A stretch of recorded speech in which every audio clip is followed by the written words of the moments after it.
Hello everyone, welcome to CLAT prep. आज है 31 of the जुलाई 2024 और जैसा कि आपको पता है कि हम डेली न्यूज एनालिसिस करते हैं और उसके साथ साथ उसके बाद 20 क्वेश्चंस की प्रैक्टिस भी करते हैं। तो चलिए उसी सीक्वेंस को कंटिन्यू करते हैं। और आज है कौन सा दिन? 31 ऑफ द जुलाई। आज के दिन हमारी हिस्ट्री में ऐसा क्या हुआ था, जैसा कि हम पढ़ते हैं डेली। तो एक बात समझना, आपने एक नाम सुना होगा, जलियांवाला मैसेकर। और जो जलियांवाला मैसेकर हुआ था ना, वो कब हुआ था? 13 ऑफ द अप्रैल 1919। ठीक है।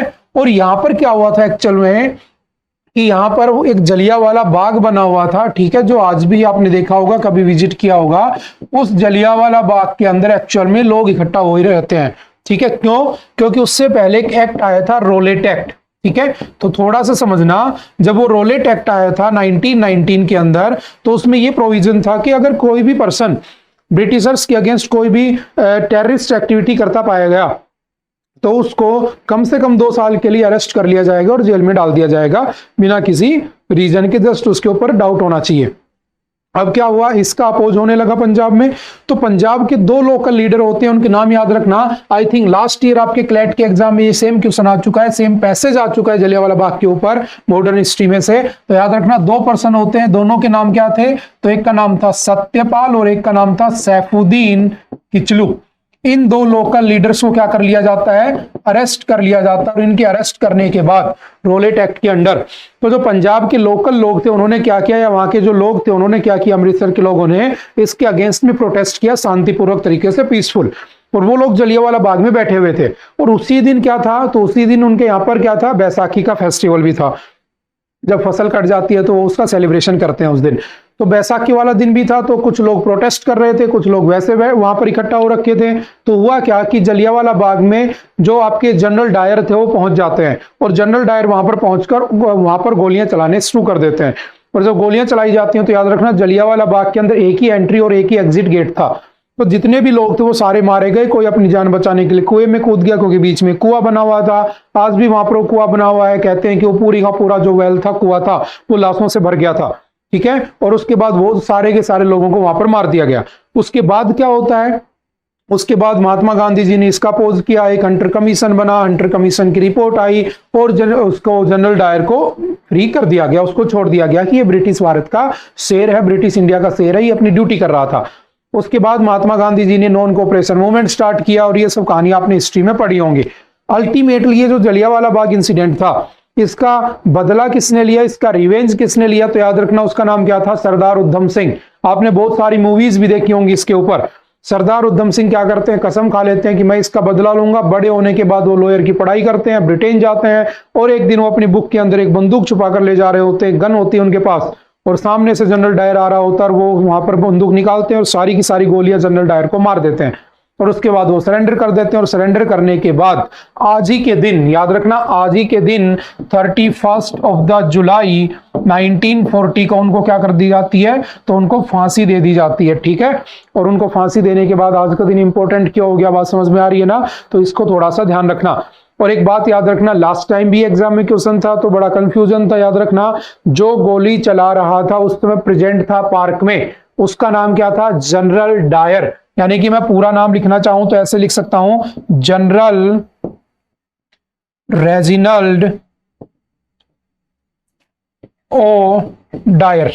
ठीक है, लेकिन अगर आपसे पूछे कि उस समय पंजाब का कमिश्नर कौन था या पुलिस कमिश्नर कौन था जिसने ऑर्डर दिया था गोली चलाने का, उसका नाम क्या था? तो उसका नाम याद रखना, जनरल माइकल ओ डायर। तो आपसे एग्जाम में पूछेगा, लास्ट ईयर भी एग्जाम में आपसे क्लैट में पूछा था कि वो वहां पर गोली चलाने का ऑर्डर किसने दिया था? तो वो कौन था आपका? जो माइकल ओ डायर। और वहां पर प्रेजेंट कौन था गोली चलाने वाला? तो रेजिनल्ड ओ डायर। तो आप रेजिनल्ड को छोड़ दीजिए, बस माइकल नाम याद रख लीजिए।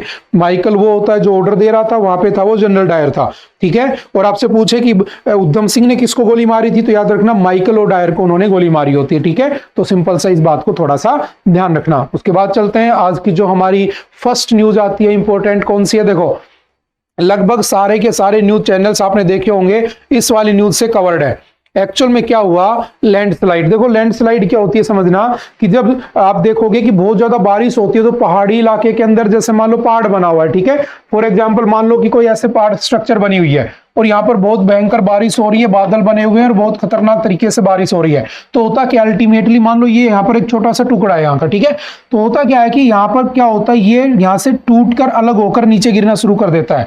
और सोचो कि यहाँ पर सड़क बनी हुई है, कोई गाड़ी जा रही थी तो उस पर गिर गया, हो सकता है यहाँ पर गांव बने हो, बहुत बार देखा होगा ना कि जो आपके माउंटेन्स की वैली में जो छोटे छोटे घर बने होते हैं तलहटी में, ठीक है, तो अल्टीमेटली उनके ऊपर ये गिर जाती है और गिरने के बाद वहां पर नुकसान तो होगा ही, सिंपल सी बात है। तो हुआ क्या कि यहाँ पर केरल के अंदर लैंडस्लाइड हुई और उसके अंदर लगभग अभी तक ऐसा कहा गया है कि 3 गांवों को पूरा का पूरा साफ कर दिया गया, यानी कि 3 गांवों में इसका नुकसान हुआ और अब तक 122 लोगों की डेथ हो चुकी है, जो कि अभी काउंटिंग पे चल रही है। तो ये हमारे लिए बहुत ही बड़ा कह सकता हूं कि एक ट्रेजिक इवेंट था, जिसकी हमें ऐसा हम सोच भी नहीं सकते कि ऐसा किसी के साथ हो सकता है। लेकिन याद रखना, हमारे इंडिया में कुछ जोन ऐसे हैं जो लैंडस्लाइडिंग जोन में आते हैं, जैसे फॉर एग्जांपल आपने देखा होगा उत्तराखंड, हिमाचल प्रदेश, इधर जम्मू कश्मीर, हिमालयन रीजन, ठीक है, सिक्किम हो गया, अरुणाचल प्रदेश हो गया, वहां पर लैंडस्लाइड होती रहती है। उसका रीजन क्या है, तो देखो आपका जो हिमालय है ना, आपने कई बार पढ़ा है कि उसका जो मेन रीजन है कि वहां पर क्यों लैंडस्लाइड होती है और हमारे साउथ में क्यों होती है, दोनों को समझ लेते हैं फिर न्यूज पे चलेंगे। तो याद रखना, समझ गए ना, होता क्या है, जमीन का खिसकना। अब मैंने कहा कि फॉर एग्जांपल हुआ क्या, देखो आपने पढ़ा था कि पहले ये हमारे अर्थ के 2 टुकड़े बने, ठीक है, और इन 2 टुकड़ों, पहले पूरा एक था, धीरे धीरे अलग हुआ, अलग होने के बाद ये बीच में क्या बना, तो आई थिंक सभी इस थ्योरी को अच्छे से जानते होंगे, ये कौन सा बना, टेथिस सी, ठीक है। इस वाले को क्या कहते थे, तो इसको कहा जाता था अंगारा लैंड, ठीक है, और इस वाले को क्या कहा जाता था, गोंडवाना लैंड। क्या कहते थे, गोंडवाना लैंड। अब हुआ क्या कि धीरे धीरे इसमें स्प्लिट होना शुरू हो गया, ठीक है, और इसमें भी स्प्लिट होना शुरू हो गया प्लेट टेक्टोनिक की थ्योरी से, क्योंकि नीचे प्लेट्स मूव करती है। तो अल्टीमेटली ये तुम्हारा नॉर्थ अमेरिका बन गया, ये तुम्हारा साउथ अमेरिका बन गया, ये आपका बीच में यूरोप बन गया, ये आपका अफ्रीका बन गया, ठीक है, ये आपका ऑस्ट्रेलिया बन गया और ये आपका क्या बन गया, एशिया। लेकिन ये जो रीजन था, ये वाला रीजन क्या बना, तो ये वाला रीजन था इंडिया। तो याद रखना, अगर कभी आपसे पूछ ले India is a part of, किसका पार्ट है, तो इंडिया कॉन्टिनेंट तो एशिया में है, लेकिन इंडिया कौन सी प्लेट पे है, तो इंडो ऑस्ट्रेलियन प्लेट के ऊपर बना हुआ है, ना कि एशियन प्लेट के ऊपर। ये एशियन प्लेट है, ये यूरोपियन प्लेट है, ये नॉर्थ अमेरिकन प्लेट है, साउथ अमेरिकन, अफ्रीकन प्लेट और ये ऑस्ट्रेलियन प्लेट। तो हम ऑस्ट्रेलियन, इंडो ऑस्ट्रेलियन प्लेट के ऊपर बने हुए हैं। इन दोनों को कंबाइनली यूरेशियन प्लेट भी कह देते हैं, क्योंकि ये दोनों आपस में जुड़ी हुई है। और धीरे धीरे क्या हुआ, इधर इसकी शिफ्टिंग होना शुरू हो गई, प्लेट्स की मूवमेंट होना शुरू हो गई और ये हमारा इंडिया सीधा यहां से टकराया।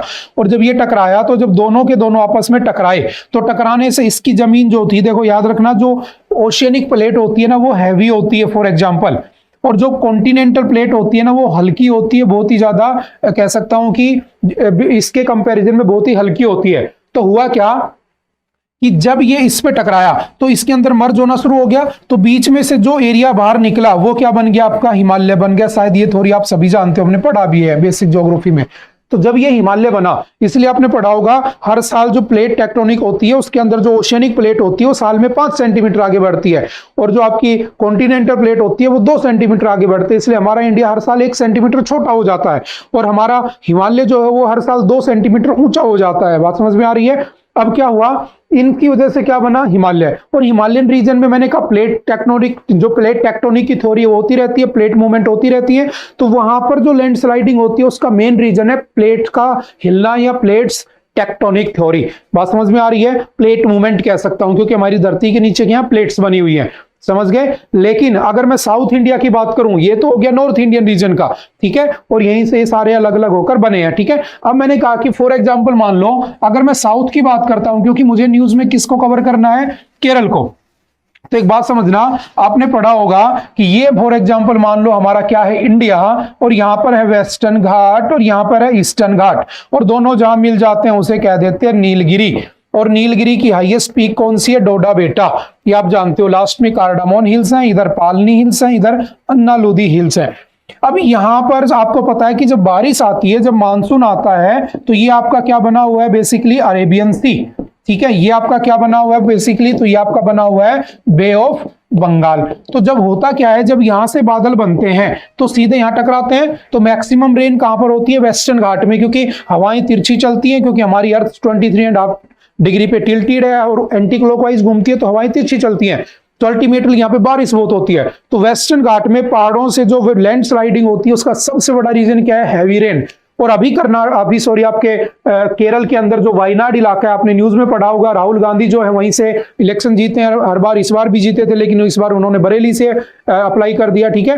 तो इस वाली जगह पर क्या हुआ, 3 गांवों के अंदर लैंडस्लाइडिंग हुई और इतनी भयंकर लैंडस्लाइडिंग हुई थी कि आप अगर देखोगे, अच्छा उसके अंदर हुआ क्या बेसिकली, तो उसके कौन कौन से गांव थे याद रखना एग्जाम के पॉइंट ऑफ व्यू से, मुंडाकई, ठीक है, चूरामाला और आटामाला, 3 गांव के नाम है। आपसे पूछेगा क्या दिया गया उनको, तो जो घायल हुए उनको 50,000 रुपए और जो मर गए उनको मोदी जी की तरफ से 2 लाख रुपए दिए गए, ठीक है। लैंडस्लाइडिंग अगर होता क्या है, तो देखो एक होता है लैंड सबसिडेंस जब पूरा टुकड़ा अलग हो जाए, एक होता है लैंडस्लाइड जब छोटे छोटे टुकड़े बार बार पत्थर की फॉर्म में गिरते रहे, ठीक है। तो सिंपल सी डेफिनेशन है। अब समझना कि एक्चुअल में यहां पर हुआ क्या। तो आपके सामने एक इमेज है, देखो कितने बुरे हालात हैं। आप सोच नहीं सकते कि रात को लोग सो रहे थे, अचानक इतनी बारिश हुई कि पूरा पहाड़ी उनके ऊपर गिर पड़ा, कैसे बच्चों की डेथ हुई है, कैसे पूरा का पूरा यहाँ पर नुकसान हो रखा है। और अगर पूछे इसके लिए कौन आता है, तो एनडीआरएफ, नेशनल डिजास्टर रिलीफ जो आपकी फोर्स बनी हुई है वो आप जानते हो, ठीक है। अब एक बात समझना, 3 चीजें होती हैं। एक होता है जियोलॉजी, इसकी वजह से लैंडस्लाइड होती है। एक होता है आपका मोर्फोलॉजी, इसकी वजह से होती है। एक होता है आपका ह्यूमन एक्टिविटी। ह्यूमन एक्टिविटी का मतलब है एग्रीकल्चर या कंस्ट्रक्शन ज्यादा हो जाए तो लैंडस्लाइडिंग हो सकती है, जैसे कि आपके जोशीमठ में आपने देखा होगा, आया था ना न्यूज में, काफी दिन तक चला था, ठीक है।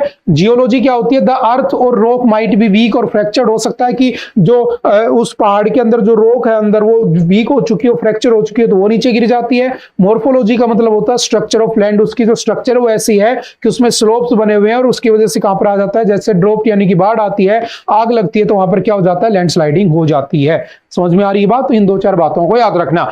हमारी सरकार इसके लिए क्या करती है, तो हमारी सरकार basically national landslide risk management strategy अपनाती है जो 2019 में बनी थी, सिंपल याद रखना, ठीक है। उसके लिए लैंडस्लाइड रिस्क मिटिगेशन स्कीम भी बनाई गई है, जिसके अंदर यह है कि कौन कौन से इलाके हैं जिसके अंदर लैंडस्लाइडिंग होती है, वहां पर कुछ कुछ कैसे कैसे स्कीम्स को इंप्लीमेंट किया जा सके, कौन कौन सी स्कीम्स के थ्रू उसको बचाया जा सकता है। जैसे फॉर एग्जाम्पल ये आपका क्या है, national landslide susceptibility mapping, NLSM, ठीक है। इसके अंदर है कि जो टारगेट है वो कितना है कि 4.2 लाख किलोमीटर स्क्वायर को बचाना है।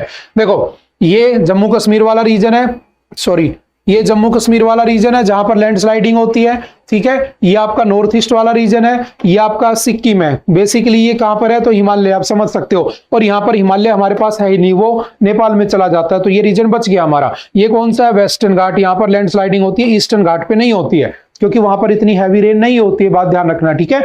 और उसके बाद अगर पूछे कितने टाइप की लैंडस्लाइडिंग होती है, तो ध्यान रखना, एक होता है फॉल, ठीक है, जब एकदम से नीचे यहाँ पर पत्थर गिर जाए, होता है टोपल, ऐसे लेयर्स के अंदर गिरना शुरू हो जाए। एक होता है स्लाइडिंग, जब ऐसे स्टेयर्स की फॉर्म में लैंडस्लाइडिंग होती है। एक होता है स्प्रेड, जब ऐसे एरिया फैला होता है और धीरे धीरे इसके अंदर सेडिमेंटेशन होता रहता है। और एक होता है इसमें फ्लो, जैसे कि ये पेड़ बना हुआ था, यहाँ से टूट के नीचे चला गया, कुछ टाइम बाद ये पेड़ भी नीचे चला जाएगा, कुछ टाइम बाद ये पूरा पहाड़ चला जाएगा नीचे। हो सकता है कि प्लेट्स मूव कर रही हो सकता है नीचे पानी भरा हो, कुछ भी हो सकता है, ठीक है।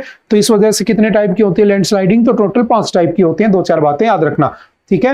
हालांकि ये बार बार न्यूज बनती रहती है क्योंकि आपके उत्तराखंड और इसमें तो होती रहती है, लेकिन उसमें 1-1, 2-2 लोगों की डेथ होती है, तो हम इतना अच्छे से नहीं पढ़ पाते हैं। लेकिन अब इतना बड़ा इवेंट हो चुका है कि हमें उसको पढ़ना जरूरी हो चुका है।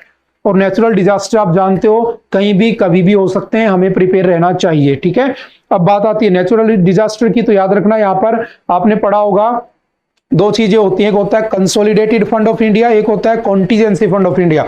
कंसोलिडेटेड फंड से सारे काम किए जाते हैं, आर्टिकल 266 में लिखा है। आर्टिकल 267 में लिखा है कॉन्स्टिट्यूशन के, कॉन्टीजेंसी फंड का वो यूज होता है जब पार्लियामेंट नहीं बैठी होती है, तब प्रेसिडेंट उसको यूज कर सकता है। लेकिन अभी पार्लियामेंट है तो हम कॉन्टीजेंसी फंड का यूज नहीं करेंगे, कंसोलिडेटेड फंड से ही मोदी जी उन सबको ये पैसा ट्रांसफर कर देंगे, दे देंगे जो भी है, ठीक है। इस बात को थोड़ा सा ध्यान रखना। फिर एक डिजास्टर के ऊपर चलते हैं। 2 dead as train headed to Mumbai from Howrah derails in Jharkhand. देखो आपने देखा होगा पिछले कुछ टाइम से जो ट्रेन है ना बहुत ज्यादा डीरेल होती जा रही है, यानी वो पटरियों से उतर जाती हैं, और ये बहुत बड़ा इवेंट हो चुका है, बहुत बड़ी प्रॉब्लम हो चुकी है। और एक समय था जब ऐसे इंसिडेंट होते थे तो हमारे मिनिस्टर्स क्या करते थे, रिजाइन दे देते थे। लेकिन आजकल उनका स्पीच, उनका भाषण तक नहीं आता कि भाई क्या हुआ क्यों नहीं हुआ, वो सब टाइम की बात है ना, उसको हम छोड़ देते हैं। तो एक्चुअल में हो क्या रहा है, तो समझना दो ट्रेनें आपस में, या कह रहा हूं डीरेल हो गई, ठीक है, चलो ये तो डीरेल हुई थी, कहां पर हुई थी, तो दो चार बातें लिखी आप पढ़ सकते हो। 18 कोच इसके डीरेल हो गए, ठीक है, 2 लोगों की डेथ हो गई, 5 लोग इंजर्ड हो गए। जिनकी डेथ हुई है उनको मोदी जी ने पैसा देने की बात कही है, 5 लाख रुपए। जो इंजर्ड हुए 1 लाख रुपए, जिनको सिंपल इंजरी हुई है 10 लाख रुपए जिनकी डेथ हुई है। तो अल्टीमेटली सरकार की गलतियों की वजह से लोगों की डेथ हो रही है, तो क्या सरकार के दिए हुए 10 लाख रुपए से 20 लाख रुपए से उस परिवार में खुशियां वापस आ सकती हैं? कभी भी नहीं आ सकती। जैसे कल परसों यूपीएससी वाला केस था। अब एक बात बताओ, उस यूपीएससी वाले केस में एक नया मैटर आया कि उसके लाइब्रेरी के बाहर से एक वो निकल रही थी थार, और थार वाला इतनी तेज गाड़ी लेकर गया कि उसके पानी के प्रेशर से गेट टूट गया लाइब्रेरी का। अब बताओ, किसी भी एंगल से तुम्हें उस गाड़ी वाले की गलती लग रही है क्या? अगर मैं भी गाड़ी चला रहा हूं और पानी भरा हुआ है मेरे पूरे गाड़ी के अंदर, गाड़ी के लेवल तक, तो मैं गाड़ी निकालने की कोशिश करूंगा। अब वो जो गेट बना है वो इतना कमजोर है कि पानी के प्रेशर से टूट गया, और उसके बाद तुम उस आदमी को पकड़कर जेल में डाल रहे हो कि भाई तेरी वजह से उन लोगों की डेथ हुई। तो कहीं ना कहीं सरकार अपनी गलती छिपाने के लिए, जो लोग होते हैं, इनोसेंट लोग होते हैं, उनको बकरा बनाती है और कुछ भी नहीं होता है। इसके लिए हमें कुछ करना भी चाहिए। जैसे दिल्ली में प्रोटेस्ट भी हो रहा है, आपके जयपुर में भी बहुत सारी कोचिंग्स को, जो लाइब्रेरी में जो बेसमेंट में कोचिंग चला रही थी उनको सील कर दिया। दिल्ली की बहुत सारी कोचिंगों को सील कर दिया। बात समझ में आ रही है ना? लेकिन वो क्या था, वो नेचुरल डिजास्टर था, लेकिन उसमें कहीं ना कहीं ह्यूमन की भी गलती थी। लेकिन इसमें हमारी कोई गलती नहीं है। ये सारी गलती किसकी है? Technical error. देखो क्या है, समझना, इतने सारे इंसिडेंट होते हैं। हमने बचने के लिए क्या किया? अच्छा, उससे पहले आपने सुना होगा हमारा जो जनरल बजट है, एक होता है हमारा जनरल बजट, एक होता है हमारा रेल बजट, ठीक है। तो जनरल बजट जो है हमारा, वो और रेल बजट आज के दिन साथ आते हैं, ध्यान रखना। अभी कल परसों बजट भी आया था, तो ध्यान रखना। सबसे पहले बजट कब आया था? 1860। तब से लेकर 1924 तक रेलवे बजट प्लस आपका जनरल बजट दोनों साथ आते थे, ठीक है। उसके बाद 1924 से लेकर 2017 तक दोनों अलग अलग हो गए, ठीक है। 2017 में फिर से दोनों एक हो गए, railway budget plus general budget दोनों एक हो गए, ठीक है। अब एक बात समझना, ये किसकी, कौन से कमीशन की रिकमेंडेशन पे हुआ था? तो सिंपल सा याद रखना, उस समय कमेटी बनी थी एकवर्थ कमेटी। कौन सी? एकवर्थ कमेटी। एकवर्थ कमेटी की रिकमेंडेशन के बाद ऐसा हुआ था कि इसको सेपरेट कर दिया गया था। बाद में 2017 में फिर से मर्ज कर दिया गया, ठीक है। अब एक बात समझना, ये तो होगी जो थोड़ी सी बेसिक बातें, रेलवे हम बार बार पढ़ चुके हैं। पहली बार रेलवे कब आई थी इंडिया में? तो 16 अप्रैल 1853 को पहली बार रेलवे चली थी मुंबई से ठाणे के बीच में। आज हमारे पास 18 रेलवे जोन है, ठीक है। ये सब बातें ध्यान रखना। रेलवे का नेशनलाइजेशन कब हुआ था? तो 1950s में हुआ था। अब चलते हैं वापस न्यूज के ऊपर। देखो, इन सारे इंसिडेंट को बचाने के लिए हमने क्या किया था बेसिकली। अच्छा, मुझे कमेंट करके बताना कि जब रेलवे बजट और जो आपके जनरल बजट को मर्ज किया गया, उस समय हमारे फाइनेंस मिनिस्टर कौन थे? किस फाइनेंस मिनिस्टर ने इस बजट को प्रेजेंट किया था जब दोनों को मर्ज किया गया था? ये आप मुझे कमेंट करके बताना। अब समझना, एक सिस्टम है कौन सा, जिसको हम कहते हैं कवच। कवच क्या करता है? देखो, फॉर एग्जांपल, इधर से एक ट्रेन आ रही थी, इधर से एक ट्रेन आ रही थी। इस ट्रेन के ऊपर कवच लगा है, इस ट्रेन के ऊपर कवच लगा है। ये दोनों रेडियो कम्युनिकेशन कर लेंगे, और ये रेडियो कम्युनिकेशन यहाँ पर स्टेशन से मिक्स है और आपके जीपीएस या सैटेलाइट से कनेक्टेड है। तो जब ये ट्रेन आपस में पहुंचेंगे एक दूसरे के ट्रैक पर, और इनको लगेगा कि हाँ भाई ये कोलिजन हो सकता है लोको पायलट सो गया, वो कुछ भी हो सकता है, वो भी बेचारा इंसान ही है, ब्रेक ना लगा पाए, तो ये क्या करेंगे, जब ये दोनों एक दूसरे को डिटेक्ट कर लेंगे, ये दोनों के दोनों जो कवच सिस्टम है, तो ये अपने आप ही ट्रेन को ऑटोमेटिक ब्रेक लगा देंगे और ट्रेन कोलाइड होने से बच जाएगी, तो लोगों की डेथ होने से बच जाएगी। बात समझ में आ रही है? ये क्या था? कवच। सबसे पहले कवच कब इंट्रोड्यूस हुआ था? तो याद रखना 2012 में इंट्रोड्यूस हुआ था। अभी तक इसके ऊपर काम चल रहा है, इसको कंप्लीट तरीके से हमने इंप्लीमेंट नहीं किया है। जिस दिन कवच इंप्लीमेंट हो जाएगा तो हम सोच सकते हैं कि हमारे यहाँ पर रेल इंसिडेंट होने कम हो जाएंगे, ठीक है। आपने सुना होगा रेलवे मिनिस्टर एक टाइम पर थे लालू प्रसाद यादव, उनके टाइम पर रेलवे हमेशा प्रॉफिट में रहा था, गोल्डन टाइम था वो रेलवे का। लालू प्रसाद यादव ने भी इसके ऊपर ट्वीट किया कि ऐसे टाइम पर तो मिनिस्टर को रिजाइन कर देना चाहिए, उनके टाइम पर क्या हो रहा है। लेकिन मैं कह चुका हूं कि ऐसा पहले जैसी बातें नहीं होती हैं, ठीक है, हम उसको छोड़ देते हैं, ठीक है। ये 2-4 बातें एटलीस्ट याद रखना। उसके बाद चलते हैं next, pollution under control PUC certificate not mandatory for third party insurance. देखो एक बात याद रखना, हमारा एक डिपार्टमेंट है IRDAI, ठीक है। इस IRDAI जो हमारा department insurance regulatory and development जो हमारा डिपार्टमेंट है, ये कब बना था? 1999, ठीक है। इसने अभी एक टारगेट बनाया है कि 2047 तक इसका टारगेट है इंश्योरेंस फॉर ऑल, सबका क्या कर देना है? इंश्योरेंस कर देना है, ठीक है। तो ये बात तो हो गई यहां पर खत्म। अब आ जाते हैं कि जो पीयूसी सर्टिफिकेट होती है, आप सभी के पास व्हीकल होगा, कार होगी, गाड़ी होगी, बाइक होगी, ट्रक होगा, कुछ तो होगा, ठीक है। तो उसके ऊपर आपने देखा होगा आपको पीयूसी सर्टिफिकेट बनवानी पड़ती है, 50 रुपए 100 रुपए की पड़ती है, पोल्यूशन कंट्रोल। तो पहले क्या कर दिया था कि जो पोल्यूशन कंट्रोल है ना, वो थर्ड पार्टी इंश्योरेंस के लिए कंपलसरी कर दिया गया था, लेकिन अब उसको कंपलसरी नहीं कर दिया, उसको वापस से हटा दिया गया, ठीक है। क्योंकि अभी पता चला कि बहुत सारे फर्जी तरीके से क्या किए जा रहे थे, आपके पीयूसी सर्टिफिकेट बनाए जा रहे थे जो इलीगल थे, फर्जी थे। जैसे आपने देखा होगा इंडिया की जो होलोग्राम वाली जो नंबर प्लेट है वो जरूरी होती है, लेकिन आपको पता होगा कि जो लोकल दुकान वाले होते हैं वो 100 रुपए में 50 रुपए में बना के दे देते हैं, जबकि वो नकली फर्जी होलोग्राफ है। तो अल्टीमेटली सरकार के पास तो पैसा नहीं पहुंच रहा, पुलिस वाले को लगता है कि हाँ इसके ऊपर होलोग्राफ लगा हुआ है तो ये सही है, पुलिस वाले को लगता है कि हाँ ये बना हुआ है तो सही है, अल्टीमेटली वो फेक चीज होती है। बात समझ में आ रही है ना। तो इन बातों को देखते हुए सुप्रीम कोर्ट ने उसको क्या कर दिया, हटा दिया वहां से, ठीक है। और कौन सा एक्ट था हमारा, तो पीओसी जो एक्ट आया था हमारा, मोटर व्हीकल्स एक्ट 1988 के अंडर में काम करता है, ठीक है। तो सिंपल सी एक न्यूज थी, हम आगे बढ़ जाते हैं। UP house passes bill to amend law against conversion. देखो अभी कुछ टाइम पहले हमने एक कहानी पढ़ी थी, एक न्यूज पढ़ी थी बेसिकली, कि यूपी के अंदर एक लड़का होता है जो मेंटली इल होता है, थोड़ा सा पागल सा होता है। तो अल्टीमेटली उसका एक पड़ोसी होता है, वो उसे कहता है चल मैं तुझे दिल्ली लेके चलता हूँ, तेरा इलाज करा के लाऊंगा। वो उसे दिल्ली ले जाता है और दिल्ली ले जाकर उसको क्रिश्चियन रिलीजन में कन्वर्ट करा देता है, और कई दिन तक वहां रहते हैं, फिर घर आ जाता है। तो उसकी जो बहन होती है उस लड़के की, वो देखती है कि इसने अपना रिलीजन बदल लिया है, तो उस आदमी के ऊपर केस कर देती है। ये पढ़ा चुका हूं मैं पहले, द हिंदू में न्यूज में आया था आर्टिकल में। तो उसके बाद उसके ऊपर छानबीन हुई तो पता चला कि आदमी बहुत से लोगों का धर्म कन्वर्जन करा चुका है, रिलीजन कन्वर्जन करा चुका है। तो क्या भारत में रिलीजन कन्वर्जन होना चाहिए? आपने पढ़ा होगा कुछ दिन पहले एक हाई कोर्ट ने ये डिसीजन दिया था, ये कमिटमेंट किया था, एक कमेंट किया था उसमें कहा था कि अगर ऐसा ही चलता रहा तो हमारी जो मेजोरिटी कम्युनिटी है वो माइनॉरिटी बन जाएगी, और माइनॉरिटी जो है वो मेजोरिटी बन जाएगी। तो क्या तुम ऐसा होना देना चाहते हो कि हिंदू तो 80 से 20 पे आ जाए और मुस्लिम 20 से 80 पे हो जाए? तो अल्टीमेटली माइनॉरिटी मेजोरिटी ऐसा होना नहीं चाहिए। तो उसके लिए क्या करना होगा, रिलीजन कन्वर्जन रोकना होगा। और रिलीजन कन्वर्जन या तो लालच देकर हो सकता है, रिलीजन कन्वर्जन या तो आपको पैसों का, गाड़ी का, घर का, बंगले का लालच देकर हो सकता है, या आपको आपकी गरीबी से निकालने के लिए आपको खाना पीना मिल जाए, आपको थोड़े बहुत पैसे मिल जाए, आपकी जिंदगी आसान हो जाए, तो आप दूसरे धर्म में चले जाते हो। और तो कोई तरीका होता नहीं है। तो क्या फोर्सफुली या किसी को लालच देकर, ठीक है, उसको रिलीजन कन्वर्जन किया जा सकता है? तो याद रखना ऐसा बिल्कुल भी अलाउ नहीं है भारत में। और अभी यूपी के अंदर एक एक्ट पास हुआ था जिसका नाम था unlawful conversion of religion act 2021, ठीक है। और उसी के अंदर अब क्या कर दिया गया, एक नया बिल लाया गया जो उसको अमेंड कर रहा है किसके अंदर, कन्वर्जन के अगेंस्ट। उसमें पहले क्या था, सजा कम थी, अब इसमें सजा बढ़ा दी। अगर तुम किसी के साथ या किसी का धर्म कन्वर्जन या रिलीजन कन्वर्जन करते पाए गए तो आपको 3 से 10 साल की सजा हो सकती है और कम से कम 50,000 रुपए फाइन हो सकता है, साथ में कम से कम, ठीक है। ये इसमें अमेंडमेंट करने की बात की जा रही है। अब आपसे पूछेगा कि क्या रिलीजन कन्वर्जन होना चाहिए? तो बिल्कुल नहीं होना चाहिए, बात ध्यान रखना।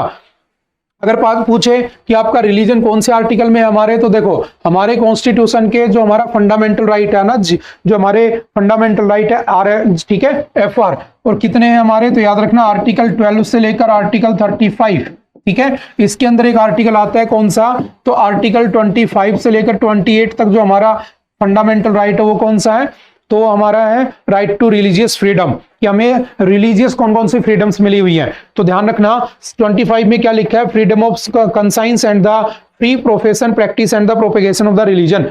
हर इंसान को जो भारत का है वो जिस भी रिलीजन का है वो अपने रिलीजन की प्रैक्टिस कर सकता है, उसको प्रमोट कर सकता है, ठीक है।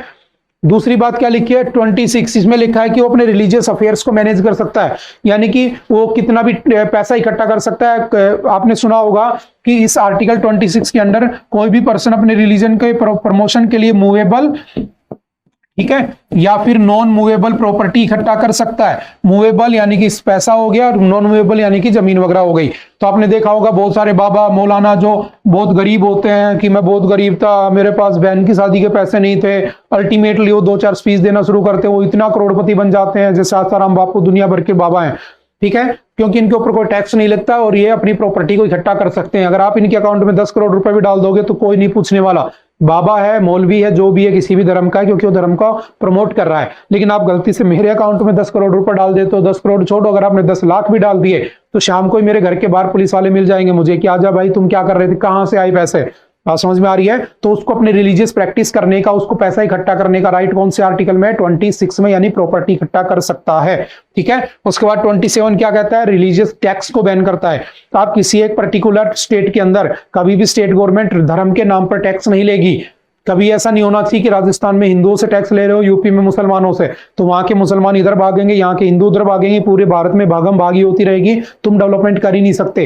तो हमारे कॉन्स्टिट्यूशन मेकर्स ने पहले ही साफ साफ लिख दिया, कभी भी रिलीजन के नाम पर टैक्स नहीं लिया जाएगा। जैसे पहले जजिया कर लिया जाता था, ठीक है, जिसको मोहम्मद बिन कासिम ने इंट्रोड्यूस किया था। फिर बाद में कुतुबुद्दीन ऐबक जब भारत का राजा बना, पहला दिल्ली डायनेस्टी का पहला सुल्तान बना, दिल्ली सल्तनत का पहला सुल्तान, तब उसने जजिया कर को लगाया। फिर जाकर अकबर ने हटा दिया, फिर जाकर उसके बाद औरंगजेब ने लगा दिया, फिर अंग्रेजों ने जब हमको कैप्चर कर लिया रिवोल्ट के बाद 1857 की, तो फिर बाद से उन्होंने हटा दिया।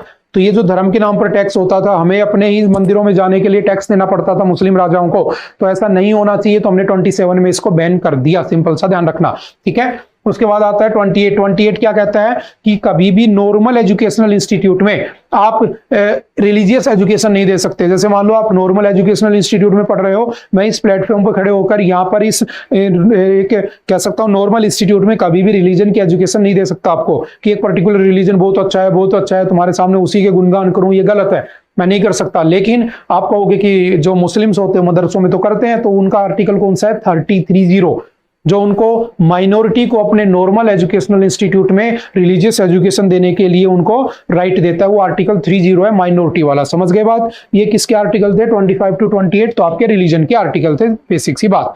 अब समझना हुआ क्या हम रिलीजन को कन्वर्ट कर सकते हैं? तो याद रखना नहीं कर सकते। कौन कौन से केस आप तक हुए हैं? तो देखो, सबसे पहले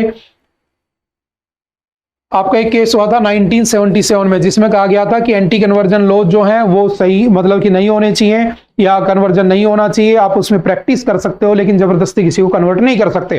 फिर एक केस होता है Sarla Mudgal versus Union of India 1995 और Lily Thomas versus Union of India 2000। क्या हुआ था सरला मुदगल में? तो ये एक हिंदू वुमेन थी, इसका जो पति होता है वो कहता है कि मैं 2 शादी करना चाहता हूं। आपको पता है कि हिंदू 1 ही शादी कर सकते हैं, मुस्लिम 4 शादी कर सकते हैं। तो उसके जो पति था सरला मुदगल का, उसने कहा कि मैं 2 शादी करना चाहता हूं। तो उसने कहा हिंदू धर्म में तो नहीं हो सकती, तो उसने कहा ठीक है मैं मुस्लिम बन जाता हूं, और मुस्लिम बन जाऊंगा तो मैं 4 शादियां कर लूंगा।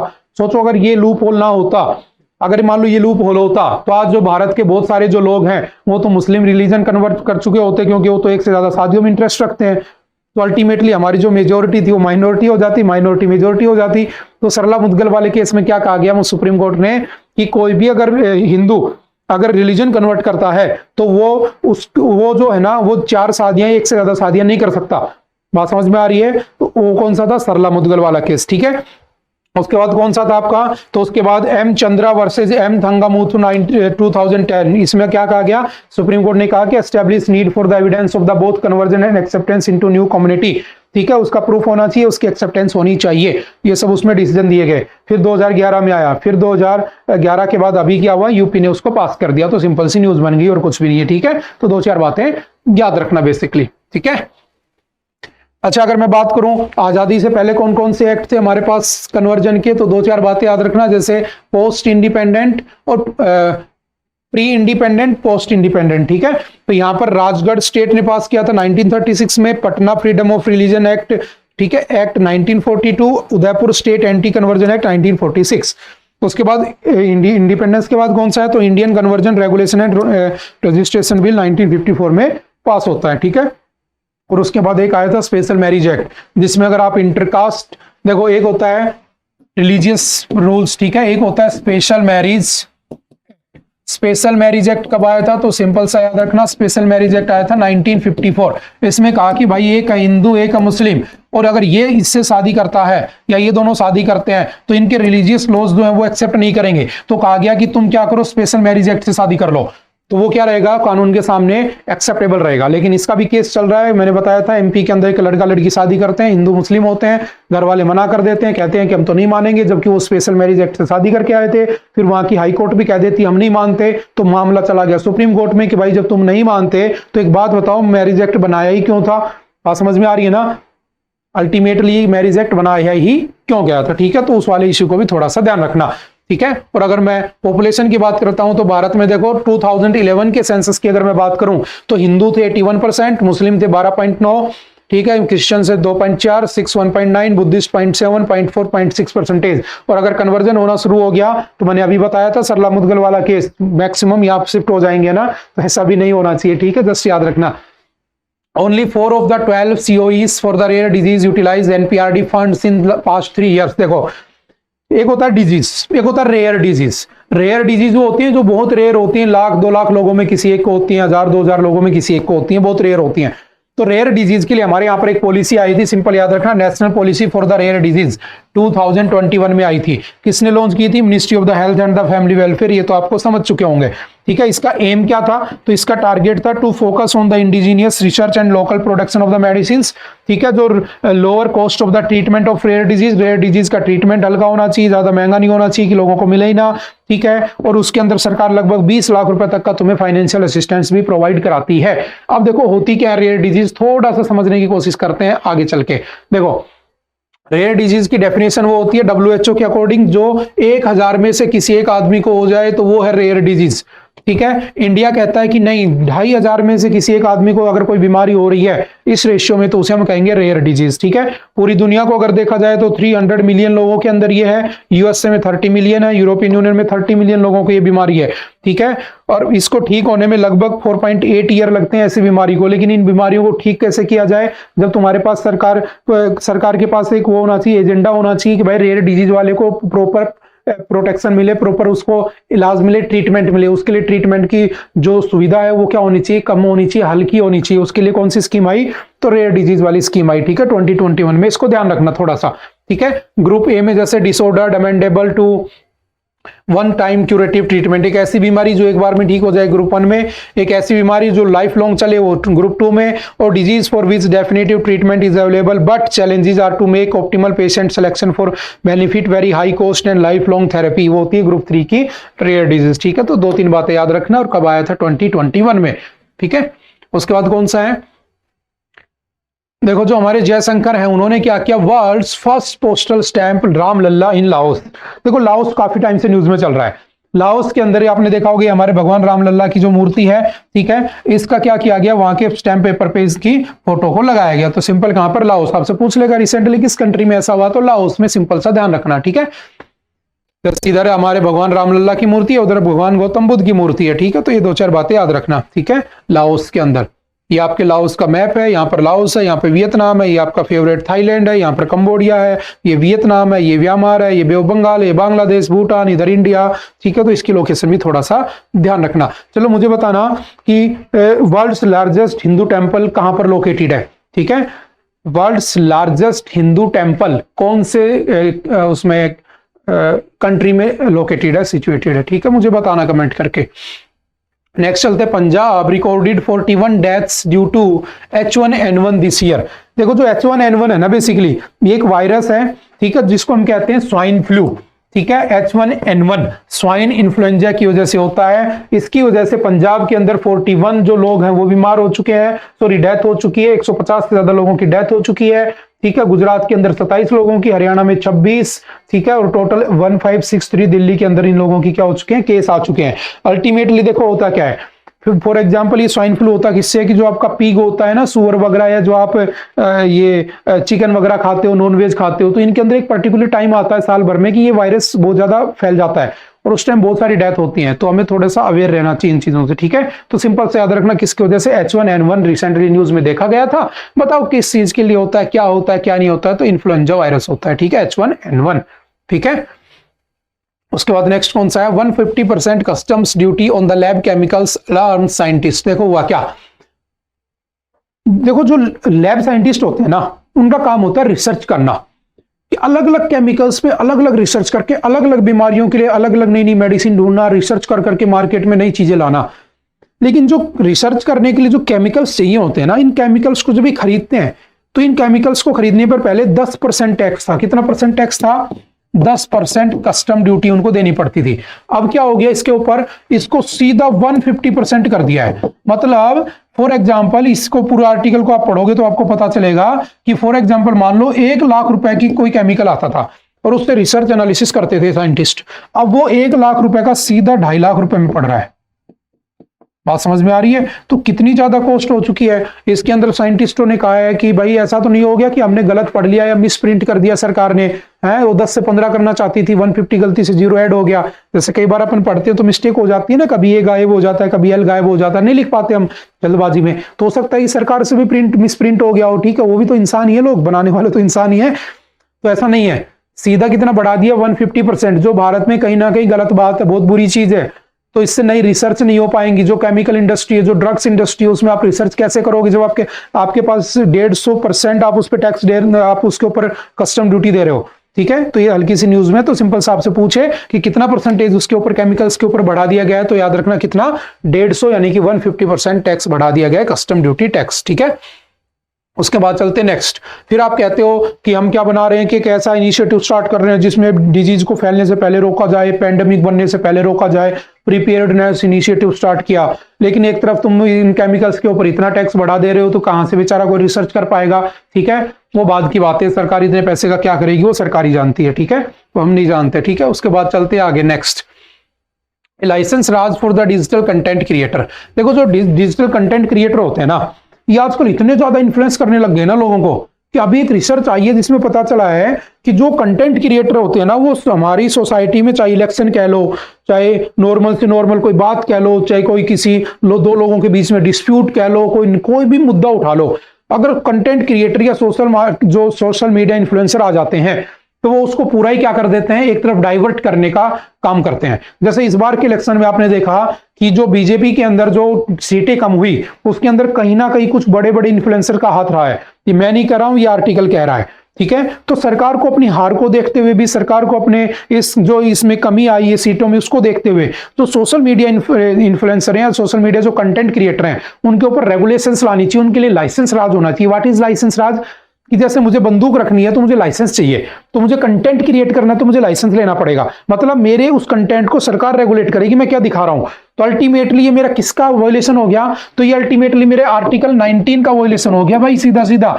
इसमें साफ साफ लिखा है freedom of speech and expression, कि मेरे पास इस बात की फ्रीडम है कि मैं क्या बोलता हूं और क्या मैं एक्सप्रेस करना चाहता हूं। लेकिन ये तो मेरा छीन लिया तुमने। इसी के अंदर तो प्रेस आता है, लेकिन अभी तक प्रेस के लिए तो रूल्स रेगुलेशंस थे, लेकिन आपने सोशल मीडिया यानी कि यूट्यूब और इनको एक्स यानी कि ट्विटर, इनको ऐड नहीं किया था।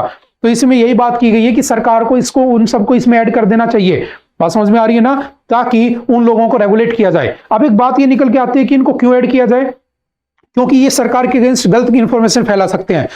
ऐसा जरूरी नहीं है, हो सकता है कि सरकार की तरफ से कोई इन्फ्लुएंसर बैठा हो, वो सरकार के अगेंस्ट वाले लोगों के खिलाफ भड़का दे, जो आजकल हम देखने को मिलता है।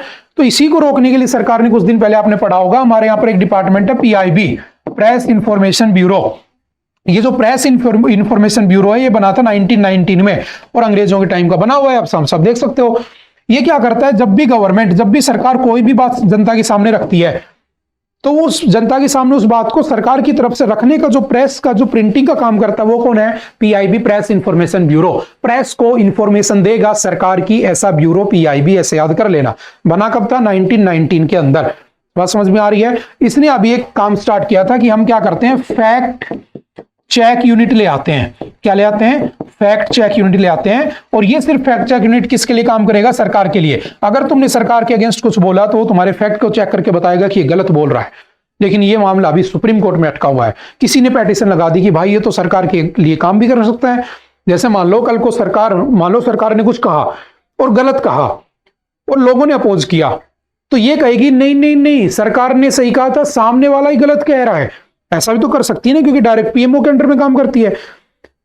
एक ये भी हो सकता है, इसका दूसरा पहलू ये भी हो सकता है कि मान लो सामने वाला बंदा है, पोजीशन का कोई बंदा है, वो सच कह रहा है, लेकिन फैक्ट चेक यूनिट कहेगा नहीं ये गलत कह रहा है, तो लोग तो उसी को मानेंगे। भाई सरकारी एजेंसी हो चुकी है। बात समझ में आ रही है? तो ये बहुत बड़ा डिस्प्यूट है इसमें, कि सिर्फ सरकार के फैक्ट चेक करेगा, ये गलत बात है। हर चीज के फैक्ट चेक करनी चाहिए इसको। कल को अगर मोदी जी गलत कह रहे हैं तो उसका भी फैक्ट चेक होना चाहिए। कल को राहुल गांधी गलत कहता है तो उसका भी होना चाहिए। कल को ममता दीदी गलत कहती है तो उसका भी फैक्ट चेक होना चाहिए। कल को कोई भी कुछ कहता है तो उसका फैक्ट चेक होना चाहिए, ना कि सिर्फ गवर्नमेंट का, यानी कि सेंट्रल गवर्नमेंट का। इसीलिए जो PIB का फैक्ट चेक यूनिट है, ये अभी सुप्रीम कोर्ट में लटका पड़ा है। ये हम पढ़ चुके हैं पहले। बात समझ में आ रही है? लेकिन अगर सोशल मीडिया इन्फ्लुएंसर को, कंटेंट क्रिएटर को अगर इसमें लाया गया, लाइसेंस लाज में लाया गया, तो अल्टीमेटली क्या होगा, हमारी freedom of speech and expression खत्म हो जाएगी।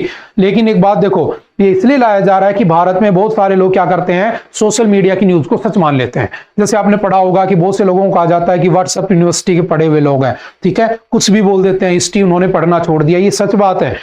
क्यों? क्योंकि मैं नहीं कह रहा, ये रिपोर्ट कह रही है। सामने देखो, तुम्हारे सामने एक रिपोर्ट लिखी है, इसको समझना। क्या लिखा है इसमें कि एक सर्वे किया गया 642 मिलियन वोटर्स और 924 मिलियन ब्रॉडबैंड कनेक्शंस वालों के साथ एक सर्वे किया गया, जिसमें पता चला कि 29% जो लोग थे वो अपना पॉलिटिकल मटेरियल जो होता है ना, वो सारा का सारा डिजिटल प्लेटफॉर्म से कंज्यूम करते हैं। उसमें से टेलीविजन से 42% लोग न्यूज देखते हैं, पॉलिटिक्स की न्यूज लेते हैं। न्यूज़पेपर से सिर्फ 16% रह चुके हैं, रेडियो से 6% रह चुके हैं, ठीक है।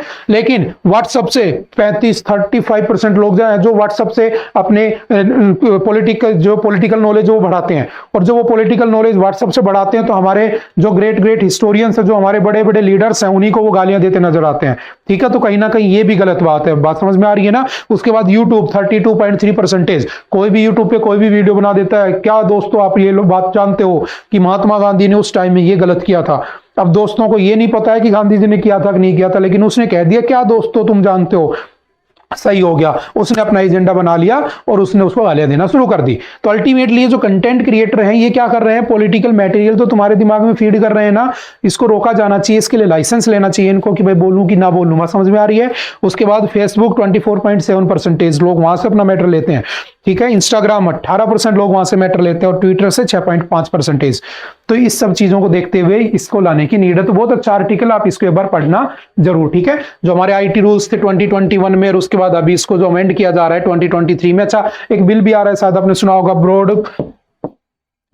ब्रॉडकास्टिंग बिल 2024, ठीक है। अब इसके अंदर क्या क्या रूल्स रेगुलेशंस हो सकते हैं। हो सकता है कि यूट्यूब के अंदर भी, जो आपका फेवरेट यूट्यूब है, हो सकता है कि इसको भी किस में डाल दें, लाइसेंस के अंदर डाल दें कि जो बोलना है उसको सही से बोलना होगा। और देखो पहला ही वर्ड क्या लिखा है इसमें, could Dhruv Rathee and the Ravish Kumars YouTube videos have influence the voters. बात समझ में आ गई ना कि ये जो ऐसे लोग हैं जो अपने इन्फ्लुएंस से वोटों को इधर उधर कर सकते हैं। तो कहीं ना कहीं सरकार को धक्का तो लगा है, ठीक है। जो मेजोरिटी थी वो 240 पे सिमट गई, तो उसको कैसे ओवरकम किया जाए, तो यूट्यूब वगैरह को क्या कर दिया जाए, रूल्स रेगुलेशंस में लाया जाए, ठीक है। लेकिन ये कहीं ना कहीं हमारे freedom of speech and expression का कत्ल माना जाएगा, उसको खराब माना जाएगा। तो बाद में हम पढ़ लेंगे क्या करता है। अगर सरकार कर भी देती है तो कोई फर्क नहीं पड़ता, हमारे पास क्या है, सुप्रीम कोर्ट, ठीक है, जो हमें बचाने के लिए बैठा है। बात समझ में आ रही है ना। मैं आपको बार बार कहता हूं, तुम्हें किसी भी देश की सरकार नहीं चलाती है, तुम्हें कौन चलाता है, सरकारें आएंगी जाएंगी, ठीक है। आज बीजेपी है, कल कांग्रेस है, परसों आम आदमी पार्टी है, तरसों कोई और है, हमें फर्क नहीं पड़ता। हमें कौन बचा के रखता है, तो हमें कौन बचाता है, we the people of India. क्या बनाया हमने, कॉन्स्टिट्यूशन। प्रियम्बल की पहली लाइन याद रखना, हमें हमारा कॉन्स्टिट्यूशन यहाँ पर बचाए रखता है, इसलिए हमें कॉन्स्टिट्यूशन में फेथ रखना चाहिए, पार्टियों को आगे पीछे करते रहना चाहिए, ठीक है। बात समझ में आ रही है ना। आई थिंक आप समझ चुके होगी। नेक्स्ट बढ़ जाते हैं। ऑप्शन और स्ट्रेटजेम, देखो है क्या समझना। ये बात कहाँ की हो रही है, तो आपके बेसिकली केरल और तमिलनाडु की बात हो रही है, ठीक है। तमिलनाडु, तेलंगाना, इनके अंदर देखो जो गवर्नर है ना, ये गवर्नर जो है बार बार न्यूज में आ रहा है। कल भी हमने गवर्नर पढ़ा था बहुत अच्छे से, है ना। कुछ गवर्नर को सफल किया, ये सब। तो बेसिक सी बात समझना, बस एक ही बात डिस्कस कर लेता हूं जो इसमें कहना चाह रहा है, ठीक है। गवर्नर हम पढ़ चुके हैं, आर्टिकल 153, ये परसों ही हमने पढ़ा था। एक आर्टिकल आता है इसका 200, इसमें कहता है कि देखो कोई बिल आया, ठीक है, और वो बिल पहले जाएगा विधानसभा में, फिर जाएगा विधान परिषद में, अल्टीमेटली गवर्नर के पास। या मान लो पहले चला गया विधान परिषद में, फिर चला गया विधानसभा में, फिर गवर्नर के पास। विधान परिषद 6 स्टेट में है, तो बाकियों में तो सीधा जाता है। तो अल्टीमेटली गवर्नर के पास ये ऑप्शन होता है, या तो साइन कर दूं या होल्ड कर लूं। होल्ड कितने दिन करेगा, अगर उसके समझ में नहीं आ रहा तो वो कहां भेज देगा, प्रेसिडेंट के पास। तो होता क्या है कि मान लो 5 साल के लिए मेरी सरकार बनी, मैं कोई बिल लाना चाहता हूं, मैं अच्छा काम करना चाहता हूं, बुरा करना चाहता हूं, मेरे ऊपर, मैं काम करना चाहता हूं अच्छा, ठीक है। मैं बिल लाया, गवर्नर किसका आदमी है, प्रेसिडेंट का, क्योंकि उसकी फोटोकॉपी है, मैं समझा चुका हूं। और प्रेसिडेंट किसके हाथ की कठपुतली है, तो वो नॉमिनल हेड है सरकार का, तो अल्टीमेटली पीएम के हाथ में है पूरी पावर। और पीएम नहीं चाहता कि मेरी पार्टी, पीएम की पार्टी अलग है, तो पीएम नहीं चाहते कि मैं यहां पर कुछ अच्छा करूं, लोगों का भला करूं। अगली बार वो अपने पार्टी की सरकार लाकर वो बिल पास कर देंगे, कह देंगे हमने ऐसा कर दिया। पास समझ। और यही होता है पॉलिटिक्स में। तो हुआ क्या कि बहुत ज्यादा कंसर्न उठा कि जो गवर्नर है ना, ये अपने पास बिल रख लेता है, फिर मान लो 1 साल इसने रख लिया, फिर इसने कहा था मेरे पास की बात नहीं, मैं तो प्रेसिडेंट को भेज रहा हूं, आर्टिकल 200 का यूज किया, भेज दिया प्रेसिडेंट के पास। अब प्रेसिडेंट भी है तो सरकार का ही आदमी, पीएमओ का, उसने 2 साल ले लिए पास करने में और फिर कह दिया मैं तो नहीं करूंगा। अब मेरे 3 साल तो गए, मुझे 5 साल मिले थे तुम लोगों के लिए काम करने के लिए, अब अगले 2 साल में फिर वही कहानी चलेगी। तो बात ये उठ के आती है कि जितनी गवर्नमेंट है, तमिलनाडु, तेलंगाना, कर्नाटक, केरला, जहां पर ये इशू चलता है, क्योंकि सेंट्रल गवर्नमेंट की सरकार नहीं होती है वहां पे, तो ये वही स्टेट में चलता है, बाकियों में इतना नहीं रहता है। तो अल्टीमेटली होता क्या है कि वो लोग चाहते हैं, सुप्रीम कोर्ट में गए, उन्होंने कहा कि भाई कुछ ऐसा करो, कुछ फिक्स करो, हमें टाइम दो कि सुप्रीम जो गवर्नर है वो कम से कम इतने टाइम में बता देगा, प्रेसिडेंट इतने टाइम में बता देगा। बात समझ में आ रही है कि उसको नहीं पास कर रहे तो क्यों नहीं कर रहे, ऐसा कुछ प्रोविजन होना चाहिए। बात समझ में आ रही है? तो आर्टिकल 200 को और इस न्यूज को थोड़ा सा ध्यान रखने की कोशिश एटलीस्ट करना, ठीक है। और फॉर एग्जांपल याद रखना, अच्छा आपको हो गई कि मान लो कोई बिल आ गया तो क्या पार्लियामेंट के ऊपर जो आपकी कोर्ट है वो बोल देती है कि नहीं बोलती है? ध्यान रखना, कभी भी जो तुम्हारी पार्लियामेंट है ना वो जजों के ऊपर कोई कमेंट नहीं करेगी। आर्टिकल 121, आर्टिकल 122 क्या कहता है कि सुप्रीम कोर्ट कभी भी तुम्हारे जजों के ऊपर, आपके पार्लियामेंट के मेंबर्स पे कमेंट नहीं करेगी। अगर बिल पास होता है, तुम दुखी हो, तुम पेटिशन लगाओ, सुप्रीम कोर्ट के पास जाओ। अगर सुप्रीम कोर्ट की वजह से कुछ डिसीजन में गड़बड़ हुई है, तुम पार्लियामेंट के पास जाओ, वो उसके अंदर अमेंडमेंट करेंगे, आपस में कभी नहीं लड़ेंगे वो। बात समझ में आ रही है ना? आर्टिकल 121 और 122, ठीक है, वो कभी भी एक दूसरे को इंटरफेयर नहीं करते हैं, ये बात थोड़ी सी ध्यान रखना। उसके बाद चलते नेक्स्ट। ओके, आई थिंक आज के लिए इतना ही था। आई होप कि आप सभी को बातें समझ में आई होंगी। फिर भी अगर कोई डाउट रहता है तो हम नेक्स्ट टाइम उसको डिस्कस कर सकते हैं, ठीक है। Okay, bye bye, thank you, have a nice day.